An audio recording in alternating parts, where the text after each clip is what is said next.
Guys, कैसे आप सब। इस वीडियो में आज हम बात करने वाले हैं उस स्टूडेंट के लिए जो बीएससी नर्सिंग करके या जीएनएम करने के बाद कोर्स कंप्लीट करने के बाद जॉब के लिए अप्लाई करने वाले हैं आउट ऑफ कंट्री, जैसे गल्फ में, दुबई साइड में या फिर यूके लंदन में जॉब के लिए अप्लाई करने वाले हैं। तो बताने वाले इसमें क्या प्रोसेस है और कैसे अप्लाई कर सकते हैं, क्या क्या एलिजिबिलिटी, क्या क्या क्राइटेरिया उनके लिए वो अप्लाई के लगता है। तो स्टार्ट करते हैं। सबसे पहले अगर बीएससी स्टूडेंट वाले का बीएससी नर्सिंग कंप्लीट हो चुका है 4 साल का और जीएनएम वालों का 3 साल का जीएनएम कंप्लीट हो चुका है डिप्लोमा, उनको सबसे पहले अपना पढ़ाई पर फोकस करना है और अपनी डिग्री को कंप्लीट करना है। उसके बाद आउट ऑफ कंट्री के लिए अप्लाई कर सकते हैं। अप्लाई करने के लिए उनको दुबई में या फिर यूके लंदन में जहाँ भी उनको अप्लाई करना है, उनको सबसे पहले OET या फिर IELTS इंग्लिश टेस्ट देना होगा लंदन या फिर यूके में या किसी भी अदर कंट्री में। और गल्फ में अगर अप्लाई करते हैं, वो दुबई में अगर अप्लाई करते हैं, OET या IELTS की एग्जाम की कोई ज़रूरत ही नहीं है। वहाँ पर सिर्फ एक एग्जाम देना होता है दुबई में, जिसका नाम है DHA, दुबई हेल्थ अथॉरिटी। ये एग्जाम आपको देना होता है और यह एग्जाम अगर आपने पास किया, बहुत ईजी होता है, इतना हार्ड नहीं। अगर आप अच्छे से पढ़ाई करेंगे तो क्लियर कर देंगे। इसके लिए दुबई में अप्लाई करने के लिए आपको सबसे पहले आपकी जो डिग्री है, डिप्लोमा है, वो आपका रजिस्टर्ड नर्स होना चाहिए, मतलब आपका रजिस्ट्रेशन कंप्लीट होना चाहिए और आपको 1 साल का एक्सपीरियंस होना चाहिए, हॉस्पिटल से रिलेटेड एक्सपीरियंस लेटर होना चाहिए आपके पास और इंडियन अथॉरिटी होना चाहिए। और उसके बाद आप जब अप्लाई करेंगे, तब अप्लाई करने के लिए आपको ज़्यादा खर्चा नहीं, ज़्यादा मिनिमम आपको 1 लाख तक इसमें खर्च हो सकता है अप्लाई करने के लिए, जॉब अप्लाई करने के लिए यूके लंदन या फिर दुबई में। वो आपको रिटर्न भी मिल जाता है बहुत से, जो आपको एजेंसी के थ्रू आप अगर अप्लाई करते हैं तो उसमें आपका 50%, आपका जो 50% है वो बैक रिटर्न हो जाता है। जब आप अप्लाई कर देते हैं, कोई भी एग्जाम को क्लियर कर देते हैं, जहाँ पर भी आपने अप्लाई किया है वो अलग अलग उन पर डिपेंड होता है कि वो आपको वीज़ा अपनी तरफ से देते हैं या फिर वो आपसे वीज़े का पैसा चार्ज लेते हैं। बहुत सी कंपनियां ऐसी होती हैं जो आपसे चार्ज नहीं लेती वीज़े का, वो वीज़ा आपको फ्री में देती हैं।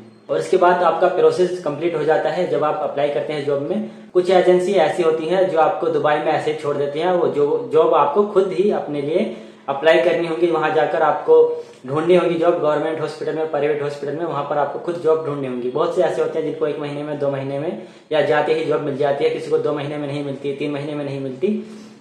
ये एजेंसी पर डिपेंड करता है कि आप किस एजेंसी के थ्रू वहां पर अप्लाई कर रहे हैं जॉब के लिए। इसके बाद जब आपको जॉब मिल जाती है तो सैलरी प्रोसेस क्या होगा, क्यों के लिए अप्लाई कर देते हैं, जॉब आपको मिल जाती है तो जो फूड और अदर सर्विस आपको वहाँ पर अकोमोडेशन मिलता है, फ्री में मिलता है, रहना और वहाँ का खाना सब वो आपको अकोमोडेशन हो जाता है। और इसके बाद बात करें आपके हॉस्पिटल में क्या ड्यूटी टाइमिंग होगी, तो जो ड्यूटी टाइमिंग होती है वो आपकी 8 आवर्स की होती है, 8 घंटे की आपके साथ ज़्यादा ड्यूटी होती है। अगर आप एक्स्ट्रा करते हैं तो आपको उसका एक्स्ट्रा सैलरी भी मिलता है। और सैलरी की बात करें तो अगर आपके पास एक्सपीरियंस अच्छा है तो आपको सैलरी ज़्यादा मिलेंगी। तो मैं बता देता हूँ, अगर आपने अप्लाई करने के बाद जॉब अच्छे से आपको मिल गई है, अगर हॉस्पिटल गवर्नमेंट है, प्राइवेट है, तो आपको मंथली सैलरी कितनी मिलेगी।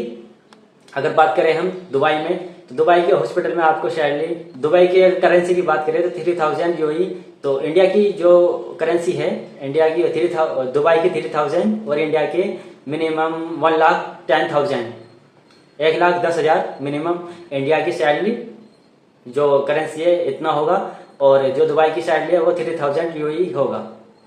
इसके बाद अगर बात करें यूके लंदन में अप्लाई करने के लिए, सेम प्रोसेस है, लेकिन वहाँ पर आपको 6 मंथ का भी एक्सपीरियंस ले सकते हैं। 6 मंथ का एक्सपीरियंस, 1 ईयर का एक्सपीरियंस जितना भी हो वो वहाँ पर आपको एक्सेप्ट कर लेंगे। और वहाँ के लिए भी आपको IELTS या फिर OET एंट्रेंस एग्जाम देना होगा, जो इंग्लिश लैंग्वेज टेस्ट है, ये देना होगा। ये इजी है। इन सब एग्जाम के लिए आपको पहले से ही प्रिपरेशन करके रखनी होगी। लेकिन यूके लंदन में आपको सैलरी अच्छी मिलेगी और अच्छी वहाँ पर फैसिलिटीज आपको दी जाएंगी।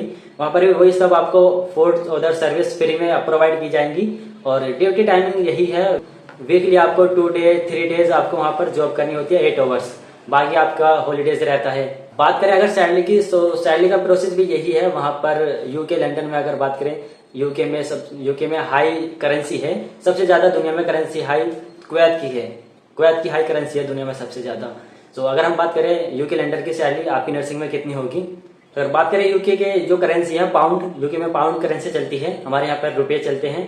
तो जो मंथली सैलरी है नर्सिंग की, जीएनएम हो या बीएससी हो, तो मिनिमम सैलरी 1 मंथ की जो होगी वो 3000 to 4000 5000 पाउंड होगी, क्योंकि वहाँ पर करेंसी हाई है। सो इंडिया की 1,20,000, 30,000, 1,30,000 तक, और आगे भी बढ़ती रहती है सैलरी। यूके में, लंदन में 3000 से लेकर के 5000 पाउंड तक आपकी सैलरी होगी। और इंडिया की, अगर यूके के 5000 पाउंड और इंडिया के कितने होंगे, सो यूके के 5000 पाउंड और इंडिया के 2 lakh minimum, 2 lakh minimum salary आपकी होगी वहाँ पे। सो इसके बाद, और अगर बात करें उन स्टूडेंट की जिसने एएनएम किया है, सो एएनएम एक डिप्लोमा कोर्स है जिसका ड्यूरेशन 2 इयर्स का होता है। सो यूके लंदन में उसके लिए कोई अप्लाई नहीं कर सकते अभी। और अगर एएनएम स्टूडेंट को जॉब के लिए अप्लाई करना है तो वो दुबई, सऊदी अरब उधर अप्लाई कर सकते हैं। उधर अप्लाई करने के लिए वैकेंसी अवेलेबल होती है एएनएम के लिए। सो उनके लिए सेम प्रोसेस है, लेकिन उनकी सैलरी थोड़ा कम हो सकती है एएनएम वालों की। सो आपको समझ में आ गया होगा जो मैंने आपको समझाया है। और बाकी अगर आप कंफ्यूज हैं तो आप मुझे कमेंट कर सकते हैं, कोई आपका कोई सवाल है।